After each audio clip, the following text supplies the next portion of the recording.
Hey friends, it's your intrepid warrior, David Julie with fundraisingleadership.org. And I'm here with one of my good friends and partners and colleagues in our endeavors to help nonprofit leaders, Margaret Katz Khan. How are you, Margaret? I'm good. Hey, David, how are you? Pretty well. I think I'm doing a little better than you are right now. Well, today I'm doing a little bit better, but had we been on this podcast last week, you could have just introduced me as Eeyore. I'm on with my best Or friend wah, Eeyore wah. here. Yeah, Yeah.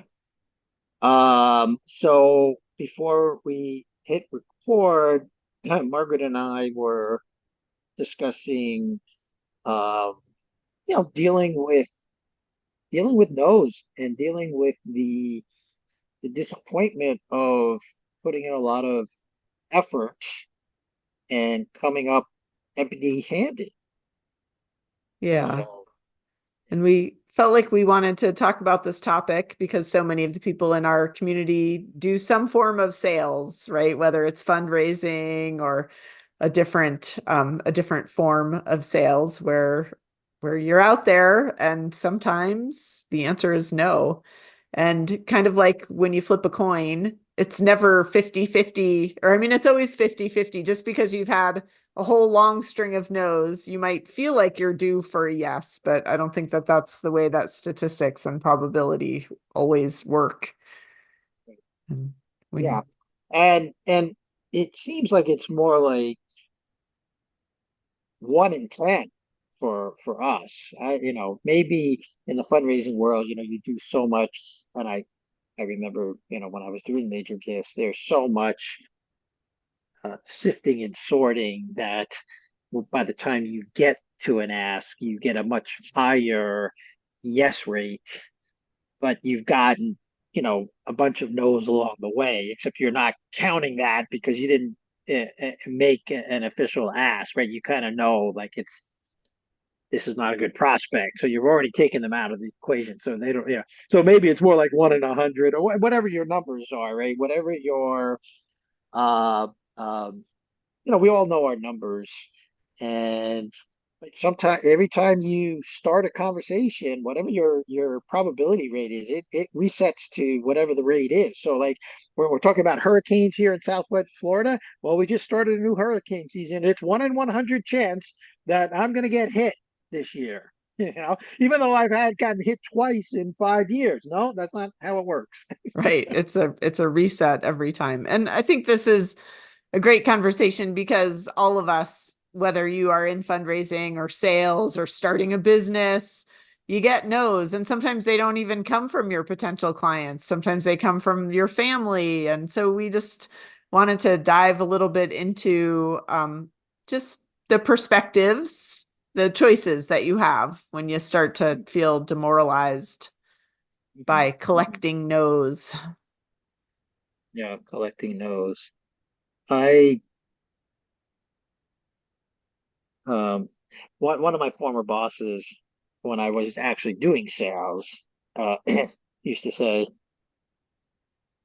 he used to say, "I love no's. No's are a stairway to yes." Well, there you go. There's a No's, good attitude. I yeah, don't know that's a about good. you, but I'm not always able to muster that. I So, am not either. yeah. Last It's week I one had thing to. an Eeyore week where Mhm, I was really struggling to find a different perspective mhm, than mhm. this sucks. This totally sucks. That was my perspective. Well, that's the thing about perspectives. Like when we actually coach this, and maybe we'll do some coaching here. I don't know, but um, when we work with clients who are in a perspective around something, like you named it, Margaret, you called it the Eeyore perspective. Everyone kind of knows what that is, right? You gotta let you gotta let the client sit in that perspective for a while, Yeah. which is counterintuitive. Like you would think as a coach, you would want to like just bring them right out. Yeah, that's true. And I think when we think of coach, like from the sports paradigm, if you take a losing team into the locker room at halftime, yeah, it's your job to talk them into a different perspective. Like, not one more minute are we sitting in that loser perspective. But in real life, and with the ways that nervous systems in humans work, there is something important about just feeling your feels sometimes before you look for something new. Say, having been in high school in a football locker room at halftime during games, um, in hindsight, had the coach been trained as we are trained as coaches, or had I been the coach, I might have said something like, "So, guys, how does it feel right now to be down by 10 points?" And Yeah. then really let them sit in it for a moment, Yeah. Yeah. What do you you think know? happens? What do you think would have happened to you as a student athlete to be Well, asked to first of sit all, with the yeah, that yuck? would have sucked, right? You would have hated it, Yeah. which is exactly what you want the client to do. You want Yeah. to really feel what it feels like to be down by 10, you know, and but really instead of just like saying, here's what we're going to do, which is like how most coaches, get on the chalkboard, we're going to talk it out, Yeah. or you got the you guys are fucking assholes kind of speech. That doesn't help Yeah. either. But just sit in it for a minute, like, man, this sucks, you know? Yeah. And I think, kind of what you're talking about, it's so at the root of this idea of coaching people with perspectives, because we can't always, in fact, we often can't control what other people will do, what they're going to say, whether it's going to be a yes or a no. All that we can work on is choosing how we want to respond. And the idea of choosing, it's important to be really clear about the perspective you're choosing to be in when you feel like Eeyore. So your topic from last week was you're getting a lot of no's, right? Yeah. Or what is the topic? What's the topic? It just felt a little bit, as we all try to find clients and new teams to work with, because that's a constant thing, right? Working that pipeline as an entrepreneur.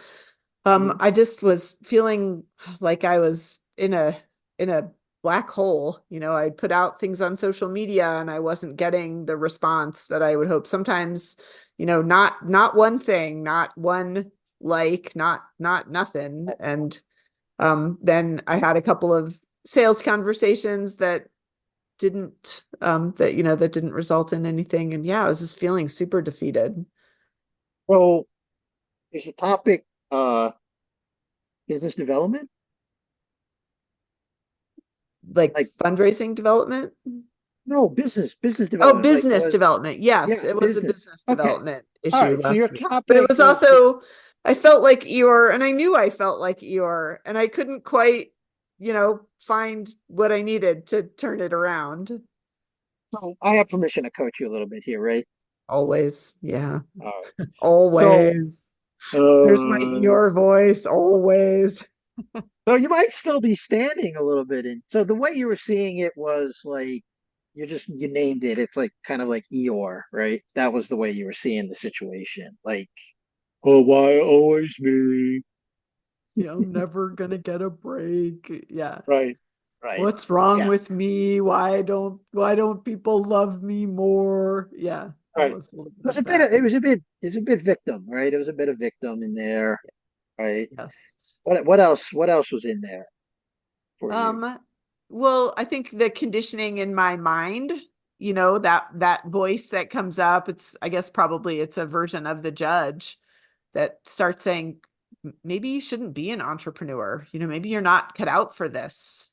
It's that kind of judgment. Well, I was hearing like a little different perspective on it. Like that's a bit, or is that part of your? Would you call it a different perspective? They dance together. I'm not sure it's the same voice, but I think when I get that Eeyore affect, then I'm vulnerable to all of that harsh judge. Yeah.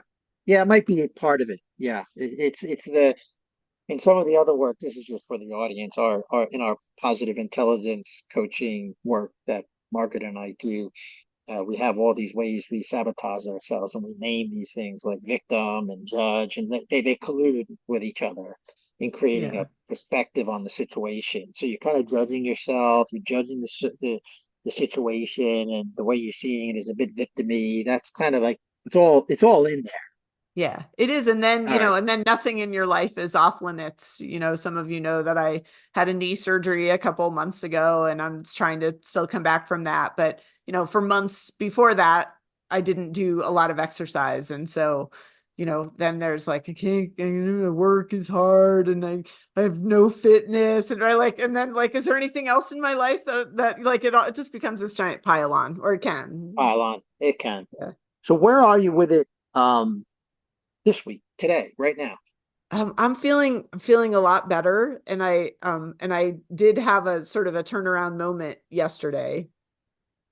That was a good moment, which is after 7 months of not being able to go to yoga, I finally got cleared and I went to a hot class and I couldn't do about 60% of it. There's We're not going back to Eeyore. no, no, no, Sorry. no, but it didn't matter. I think that was the point. It was like Okay. that I had gone from no yoga and there I was in yoga and it didn't matter Okay. like what Right. I was or wasn't able to do. It just felt like climbing out of the hole. Like here I am. I'm taking a step back towards something that I care about and that I'm committed to. Yeah. And it And felt and before we got on the call today, just to bring it back to the business development, of course, the topic in coaching is always you, Margaret, the client. yeah. But we came in where you were talking about business development, and it also you were sort of stuck in this perspective in other areas of your life too. And this is what can happen when you get stuck, in a way of seeing things. But now something shifted already. So and you had this aha moment in yoga, and I know before we got on the call today, you said you had a good enrollment conversation with a prospective coaching client. So what would you name this sort of new perspective, the way you're looking at business development in your life in general? What would you call it now? Yeah, there's something that feels, if life is a little bit like one of those sine curves, where you go up Uh, and you go down, like yeah, it felt like I'm not at the bottom anymore, like yeah. there's so momentum, hope. I don't feel a huge amount of triumph yet, but it feels possible. So possibility, those Mhm. are all things that are different perspectives for me. What was coming up for me when you were saying, I had this image of you climbing out of quicksand. Yeah, that's what it felt like. Yeah, a little Right. bit. Yeah. And just being back again, that yoga class and it's hot yoga. So, I'm sweaty and it's but it was like, oh, thank God, thank God Right. I'm here again. Yeah. Yeah. So yeah, it sounds like maybe we could just call this hopeful, like this is more hopeful. Yeah. But the perspective, it's like just a choice to believe like I'm done with my bottom time. Well, that is the choice. So, um, from this place of huh, how do you, who do you want to be, and what do you want to do around business development? Just I guess keep at it. Keep Got it. keep Yeah. believing. I mean, part of the perspective is trusting, I help people do what they want to do. And Got it. I'm That would be like doing. but I'm good at it. I mean, but it's trusting energetically, like I'm going to keep at it because I know that I offer value to the organizations and the people that I work with. I know this, as do you. So, yeah, I'm trying to get at the being part, like, because the doing will flow from that. So maybe it's like it's a way of trusting that is a way that's less of a doing than a being, I think. Yeah. No, I hear what you're saying, and it's just right. It's just trusting, like the waves come in, and I'm gonna be on a wave up. That's the trusting. Okay, love that. So, is there something like we call this in coaching, like a talisman or something that will help you, a structure that will help you remember that you're surfing the upside of the wave. Um, yeah, well, David, I already have it tattooed on me, right? I just forget to look at it sometimes. And for those of you I know. Go who ahead, tell them haven't what seen, I literally have a tattoo on my arm that says trust everything. everything. But I'm gonna challenge you Okay. because that's what coaches do. I'm going to challenge you to go for something else because that's very familiar and it is very easy.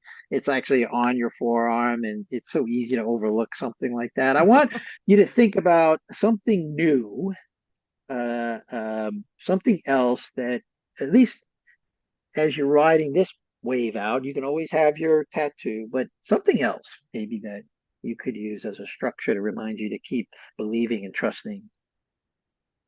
Yeah, there's something about that motion of waves Hmm. that feels Mhm. important. So I'm wondering about maybe a photo, or I could set my screensaver, take my kids off there for a little while and set my screensaver as some waves. All right, will you do that? I would be happy to. Yes, yes, I will do that, David. Okay. So, when are you going to do it? I'm going to do it when we get off this call. Yeah, All right. when we're finished recording, I will do that.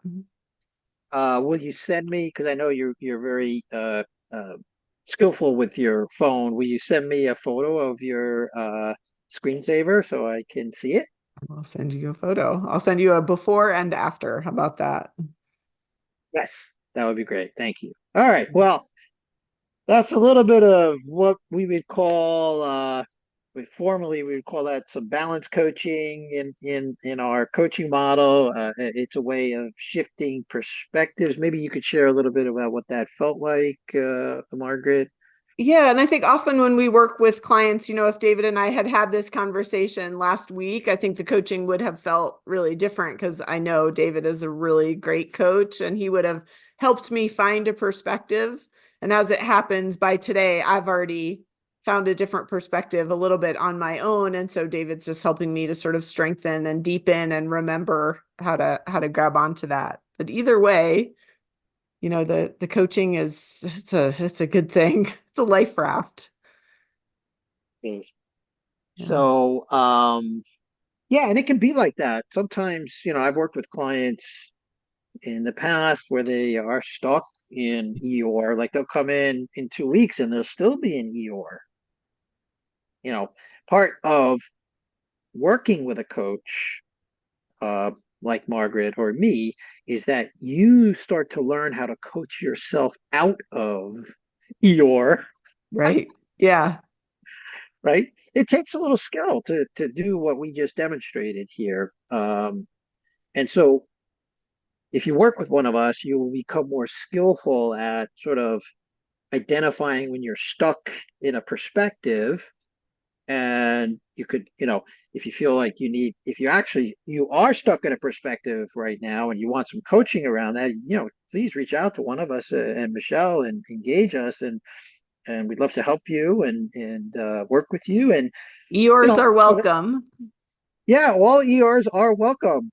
And we won't let you sit in the ER too long, but we will let you wallow in it a while just so you really get to feel what that's like. Because unless you sit in the ER, you're not going to want to get out of it. You got to really sit with it a while, Yeah. and really like notice, like, oh, yeah, this is icky.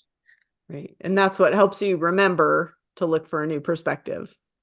Yeah. Exactly. So, anyway, for those of you who are listening to this and you feel stuck around something, you've got a tool now which you can use to just help you shift. Um, you literally can shift from from Eeyore to hopeful. I mean, that's a possibility. You saw it right here and now. And if you'd like a little help with it, then just reach out to one of us here at fundraisingleadership.org. Sounds good. We'd love to hear from you. All right, we'll put a link in the show notes where you can reach us. And maybe if I can find something around perspective shifting, I'll link to that as well. All right, guys. That's it for now from your friends at Fundraising Leadership. Take care till next time.